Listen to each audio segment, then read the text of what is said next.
Welcome back, everyone. Thank you for making it to the final part of my Japan travel series. Let's pick up where we left off in Universal Studios. It's now 6 p.m., and we have to get back to the Waterworld area for the One Piece show.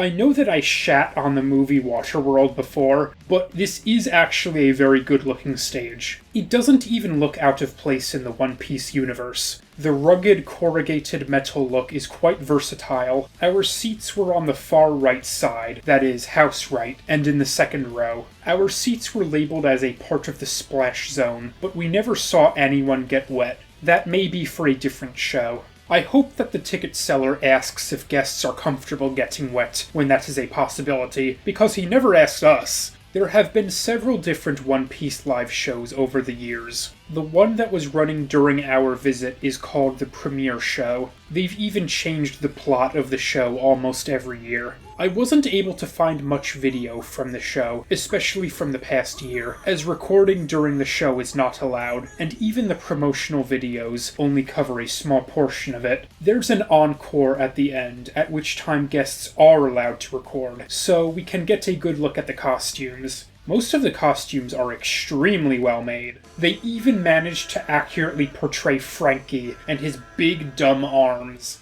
The actors were able to move extremely well in their costumes, which can't be easy. And then there's Chopper. Yeah, he was always going to be the most challenging character to adapt, being a non-human who's significantly smaller than any of the other characters. They actually came up with a pretty good solution. They have a small actor in a very top-heavy soft costume. Look at him! He's adorable! The costume must be half of the actor's body weight. This costume actually only appears a few times in the show. Chopper's range of motion is obviously quite limited. Any time that the characters are moving quickly or on the water, Chopper's actor is unfortunately left out, probably for safety reasons. In their place is a big plush toy Chopper, which is carried by Nico Robin. Wow, are the two of them really that close? It looks so silly that I just have to suspend my disbelief and accept that this toy is Chopper. My favorite costume was this guy, who is designed to resemble the character King. That is an awesome design, with the stark black coloring, the mask, the wings, the sword, and the big orange flame on his back.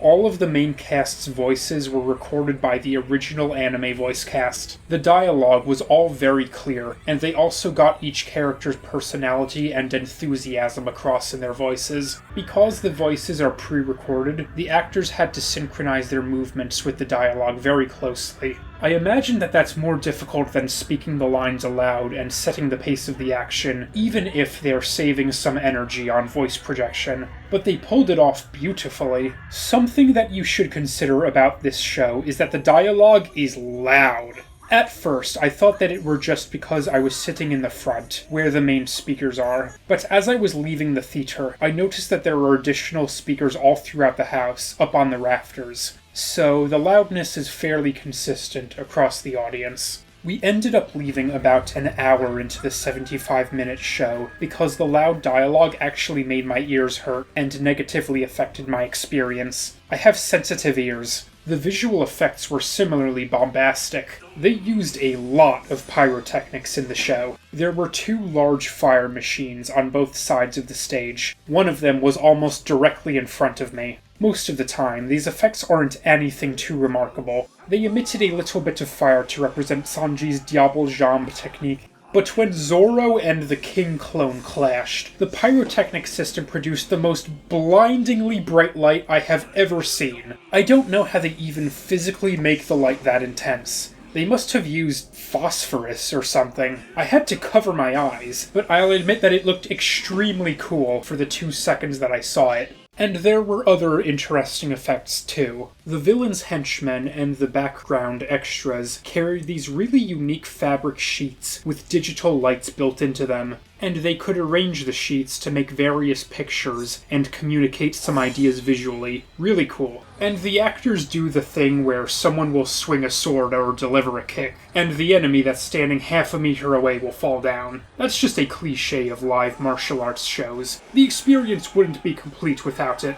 At certain points, the disconnectedness of the attacks actually wasn't as noticeable as I thought it would be. There are so many characters on the stage, and they're all moving so much that the exact spacing of their bodies gets overlooked in the motion. Luffy's Gum Gum Gatling looks pretty funny. He stands several meters away from the enemies and quickly punches the air, and water droplets are spouted out behind the characters to represent the impacts. Yeah, I can't think of any other practical means to represent that attack in a live medium. It's always going to look silly. More than anything, I was impressed by the sheer physicality of the show. There is always someone moving through basically the entire show, and the actors move very quickly and intentionally. They do this not only to portray exciting action, but also to give a good view to the viewers on both sides of the audience. Sanji's kicking attacks were especially impressive. To do all of that in a costume must require a lot of speed, strength, endurance, and balance.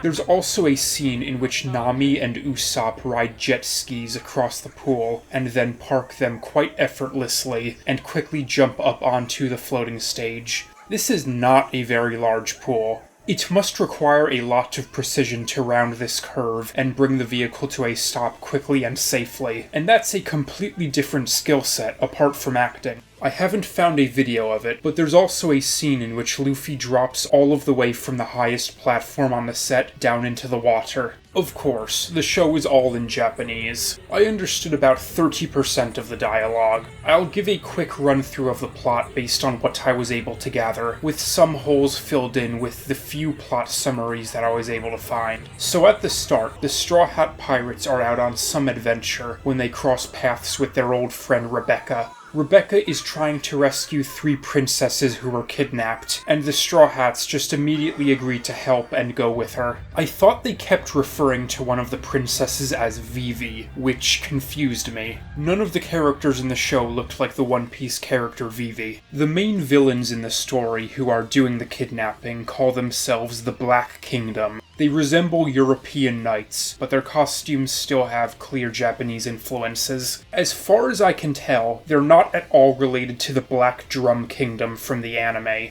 It's a confusing naming convention. I think that this Black Kingdom is just an intentionally generic villain organization that was created for the live show. The leader of the villains has the ability to control marionettes, and to transform them into lifelike copies of people that have most of the individual's fighting abilities. Several popular villains from the anime appear in the premiere show, including Doflamingo, Crocodile, and King. But in those cases, they're not actually the characters from the anime. They're just marionettes that have been magically transformed into copies of the villains and sent to fight the Straw Hats. It's a pretty convenient excuse for the show to feature diverse and interesting villains without being concerned with continuity. It works. Senor Pink also appeared. I'm not sure if he was also a marionette, or what role he even played in the story. He didn't seem to do much of anything. Maybe he was just there for comic relief. Anyway, most of the Straw Hats get their own fight scenes. Zoro fights King, Luffy fights Doflamingo, and so on. They get split up at some point, and Usopp and Nami are captured. The Black Kingdom makes an Usopp marionette in order to deceive Luffy and get close to him.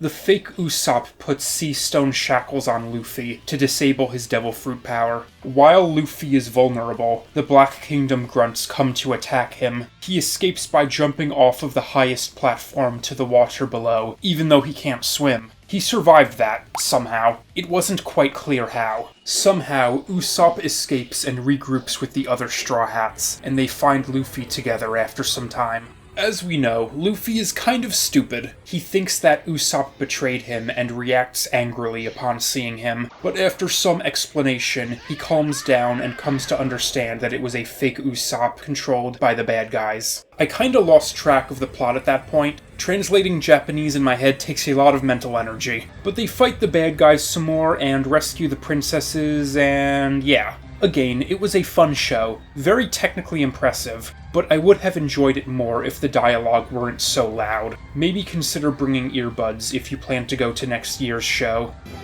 Alright, Nintendo World is the last stop on our list before the park closes.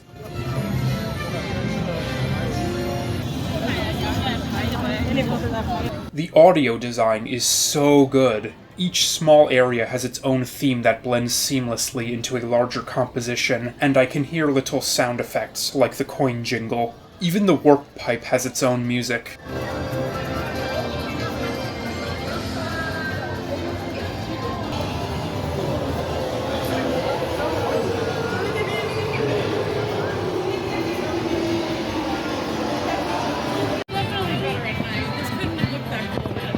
Yeah.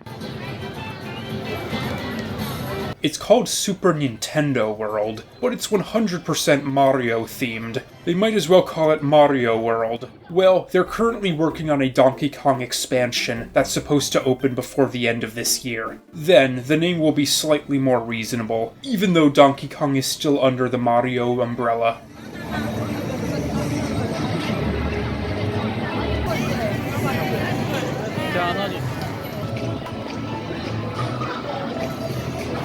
Certified Kino.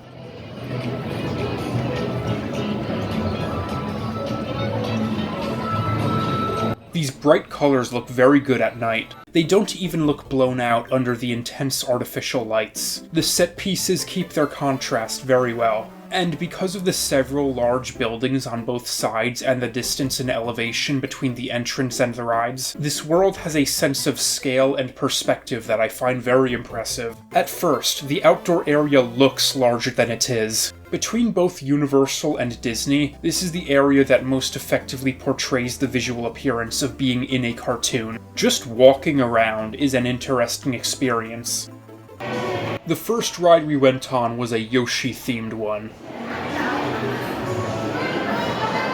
I'm loving this pastel color scheme. It's probably based on Yoshi's New Island on the 3DS. I think that game was a disappointment in the gameplay department, but it has a very appealing art style. Here's a big Yoshi block that produces a sound effect when punched. But when I punched it, the sound effect was off. I didn't know why at first. I found out that I need a special NFC bracelet for it to work. Before I could even say anything, the family in front of me offered to lend their bracelet to me. Japanese people are very helpful and kind.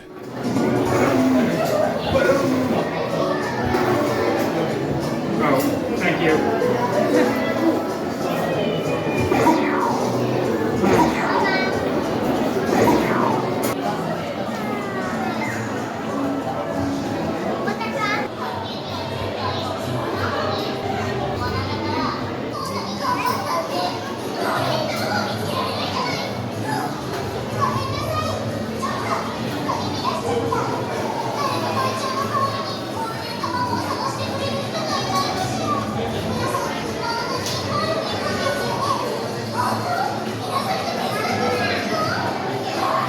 The interactive mechanic of this ride involves pressing colored buttons on the vehicle when the corresponding eggs appear. Supposedly, completing this task can unlock digital achievements called stamps, if you happen to have both the NFC bracelet and a linked account on the Universal mobile application. Because this is a slow-moving ride, I was able to get a good amount of video.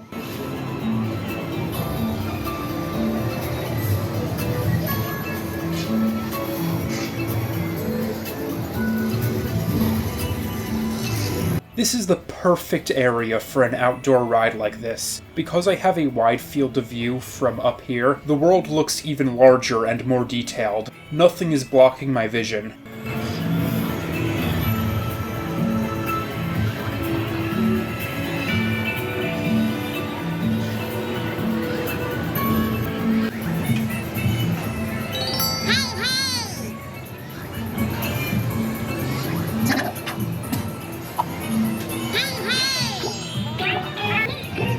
Green.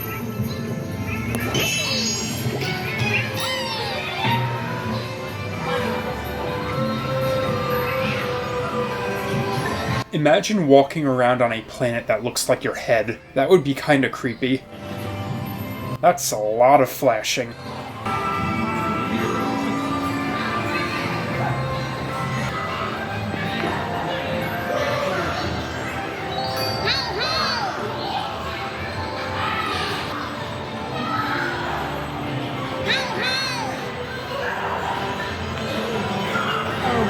blue.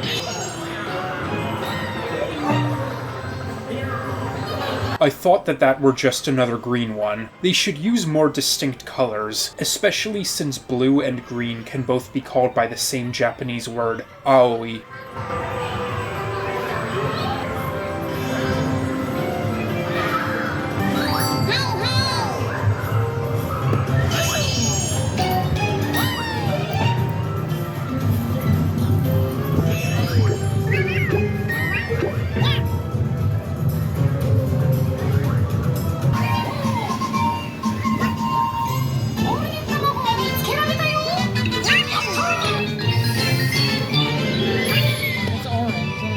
Yeah, none of them are orange.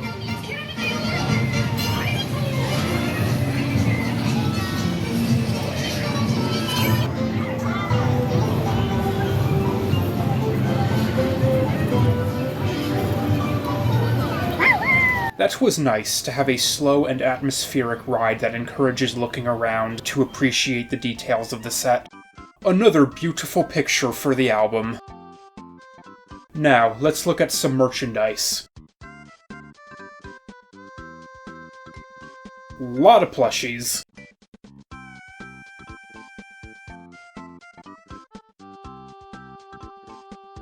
You're a kid, you're a squid, you're a kid, you're a squid.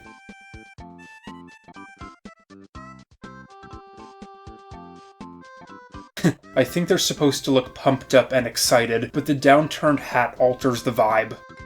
My heart! I loved her!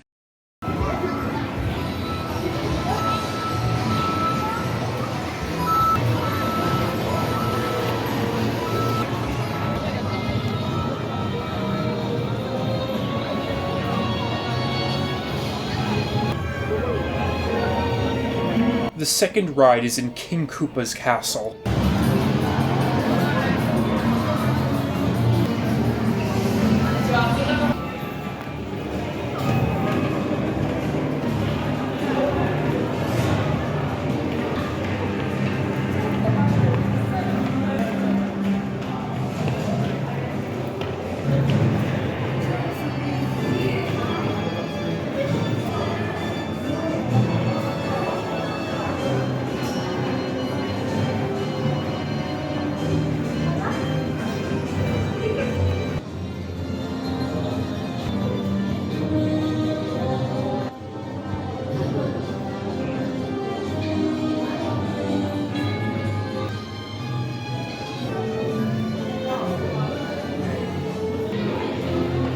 So, this is going to be a Mario Kart ride.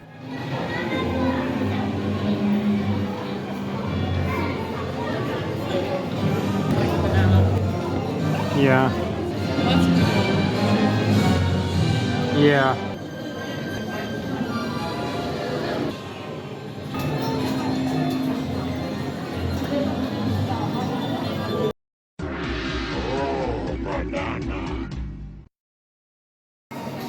So apparently, King Koopa owns an oil company. I wasn't aware of that part of his lore, but yeah, that tracks.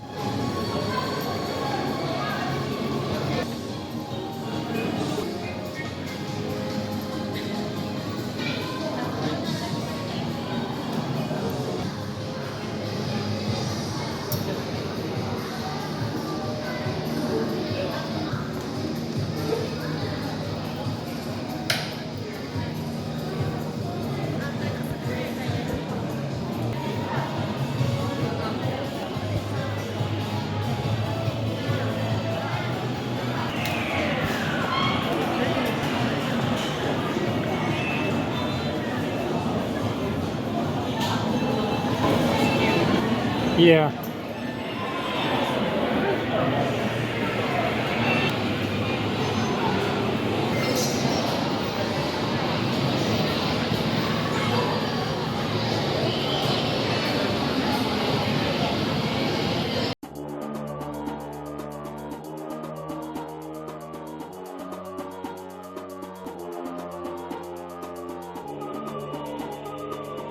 In the queue, there's also this library room that seems to have taken inspiration from Luigi's Mansion. Interesting choice. It has very little to do with the ride, but it does provide an intriguing atmosphere.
I got a cool hat. Half of one, anyway.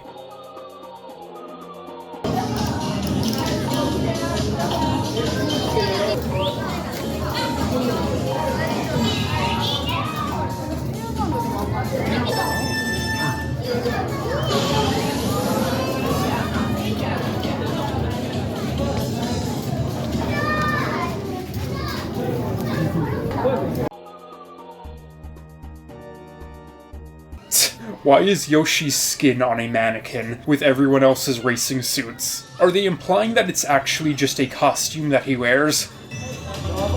Alright, remember that 4-person car from Mario Party? The one that everyone hated? Bam! Put it in Mario Kart. Yeah, you can't control the vehicle, but you're free to turn the wheel when you see these big dumb arrows. That'll do something. That's what you tell your younger sibling when you give them an unplugged controller.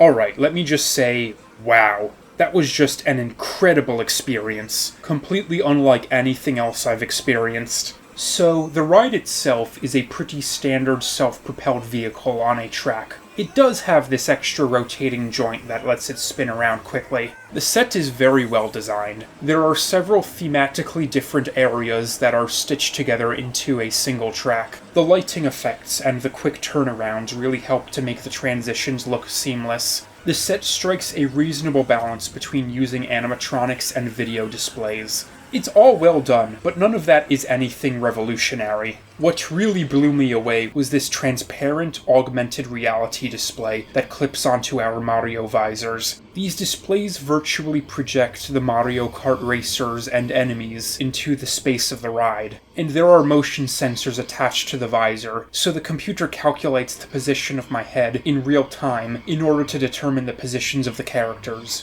It really looks like they're in the ride with us. I get a good sense of size and distance based on the sizes and positions of the characters, and they drive around the area of the track and around the obstacles that exist in the real-world set, which is what really sells the forced perspective. I can even make them spin out by throwing shells at them. And that's where the game aspect of the ride comes in. When the cart drives into these power-up blocks, each rider gets several shells that they can shoot at the enemies, and also at Mario and friends. I aim these projectiles by moving my head to face the target directly, and I press a button on the steering wheel to shoot. The motion-based control is surprisingly precise, and it feels perfectly natural. I picked it up and understood it within seconds. We gained coins primarily by shooting enemies with the shells. The goal of the game was to have an average of 100 coins each, among the 4 players on each cart. I scored 134 coins, personally.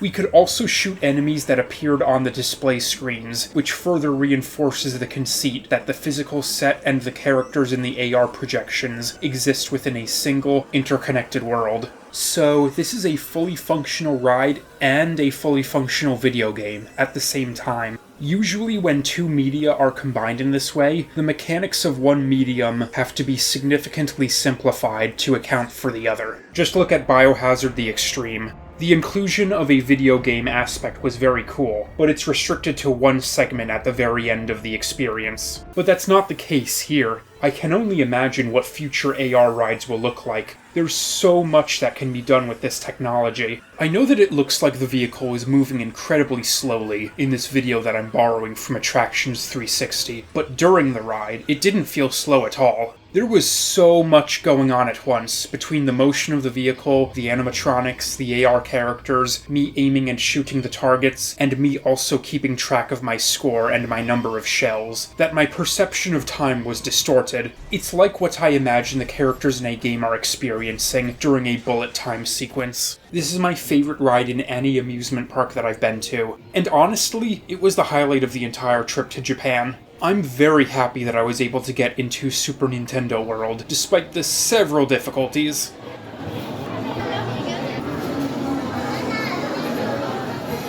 There's one more game in Super Nintendo World called Koopa Jr.'s Shadow Showdown. Unfortunately, to get into this game, I would have had to have bought an NFC bracelet, and also completed a few tasks around the park. There's something to be said for going to an amusement park spoiler-free, and experiencing it for oneself without prejudice. You're always going to miss something on your first go-through, but these bracelets seem to be a pretty important aspect of the Super Nintendo World experience, and I think that they should have been more clearly explained and advertised. I didn't even see the stand that was selling them as I entered the area. I saw it on the way out, and the bracelets weren't mentioned on any of the pages of Universal's website that I saw while buying the tickets.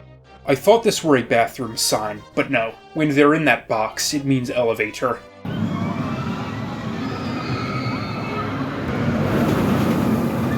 We exited Nintendo World just a short time before closing. We might have had time to do something very quick, but we were tired and already quite satisfied with the experience of the day. Let's get a last look at some of these attractions in their dark mode.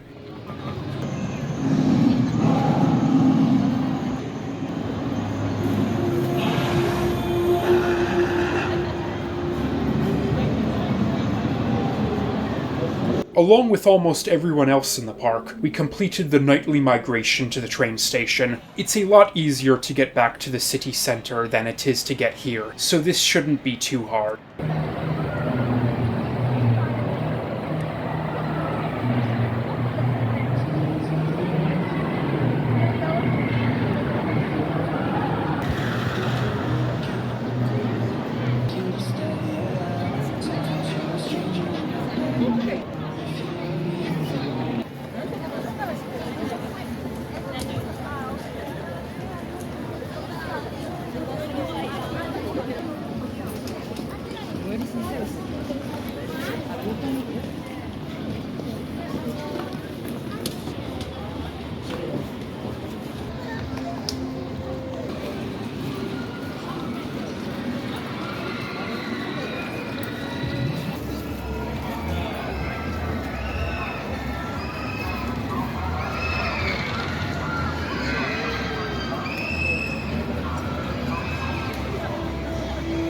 Oriental Hotel and Strawberry Fetish. Japanese businesses just be using any English words they can get their hands on. They don't care.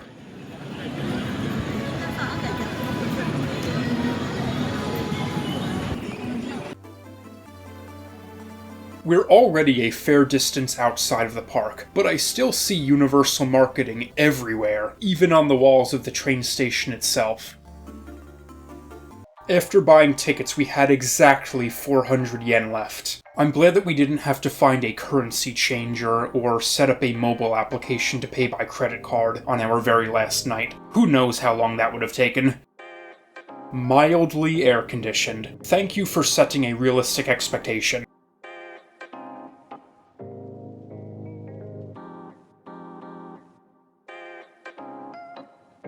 Not today, vending machine gyoza. Not today.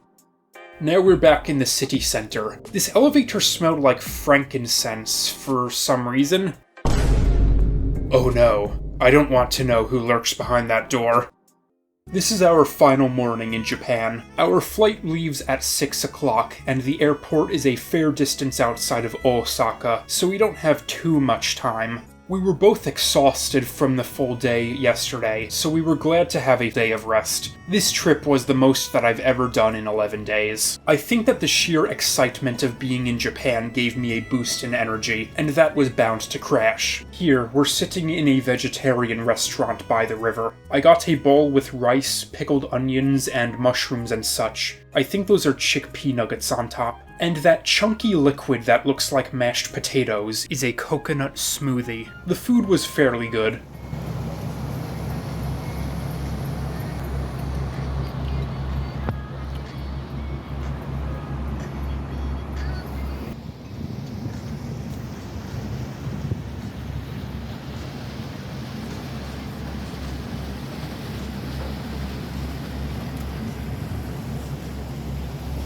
Some people on the passing boat waved to us. Then we got some pastries at the shop next door. My raspberry cheesecake was very good.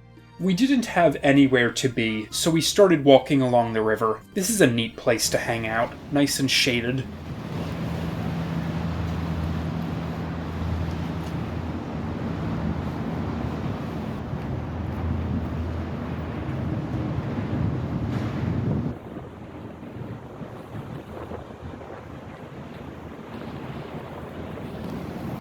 We found a garden. Most of these flowers look pretty unremarkable. Maybe they're just out of season, but they all have funny names for some reason. Here's Lady Hillingdon, Poppy Delbard, Frensham, Lavender Pinocchio. This one is just called News. I saw a dragonfly in the garden, but I missed getting a picture of it, and I realized that that was the first time in several years that I'd seen a dragonfly. Are they going extinct? Damn. After this, we went to a train station and just browsed the stores for a little while, before taking a train to another station that laid south, in the direction of the airport. I really liked this sleek purple train with rounded windows. It's like a submarine. This may be the coolest train I saw in Japan. Whoa, and its logo uses stylized IPA characters. Rapide. Alright, this is definitely the coolest train in Japan.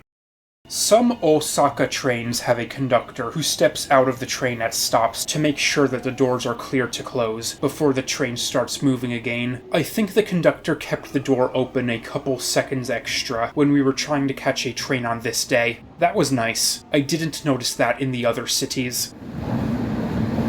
Here we are, crossing the water, on our final train to the airport. Kansai International Airport isn't on the main island of Honshu. It was made on an artificial island in the Osaka Bay. And now it's apparently sinking into the ocean, which is no good. Alright, as a bonus at the end, we got to ride a short tram to our terminal. Yippee!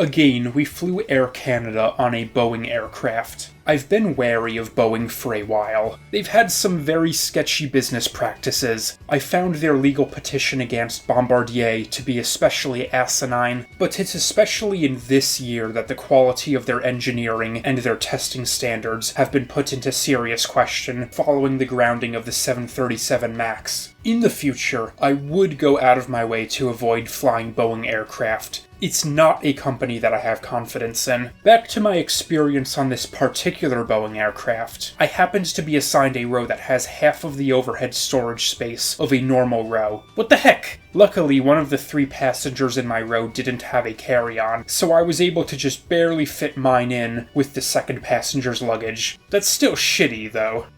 A short while into the flight, I started watching the movie Goldfinger on the plane's media system, but after a few minutes, the movie stopped loading and the screen told me that there was no Wi-Fi connection. What the heck? Why would I need Wi-Fi to watch a movie? Did the plane only pre-download 4% of the video file? So I just listened to music for the rest of the flight.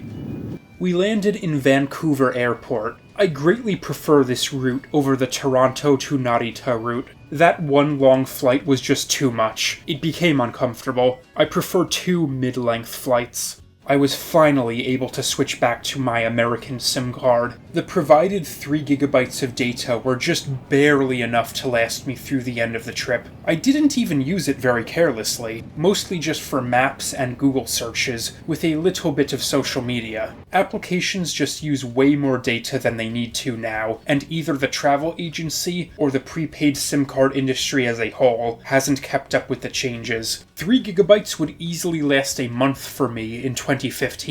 Our final flight was from Vancouver to Newark. I observed a very strange interaction at the baggage check. There was a flight attendant from my flight who was having her baggage checked in front of me, and it was found that there was a butter knife in her bag. One baggage checker told her that butter knives are not allowed, and she became slightly embarrassed to have unintentionally left it in there. But then, one of the other baggage checkers came over and started to explain that, to his understanding, butter knives are actually allowed in luggage. This quickly turned into a debate between all 3 baggage checkers who were present, which lasted at least 2 minutes. The flight attendant wasn't even speaking at this point, she was just watching them go back and forth. Then their manager showed up and told them to just throw out the butter knife and focus on customer bags, because they were taking too much time to deliberate. Despite all of that, the manager didn't even resolve the misunderstanding. Can you have a butter knife on an Air Canada flight bound for the US? I still don't know! We landed in Newark without incident, and a family member picked us up. I'd like to thank everyone who helped us on the trip. It ended up being a very enjoyable and memorable experience. We were able to complete most of the activities that we wanted to engage in Japan.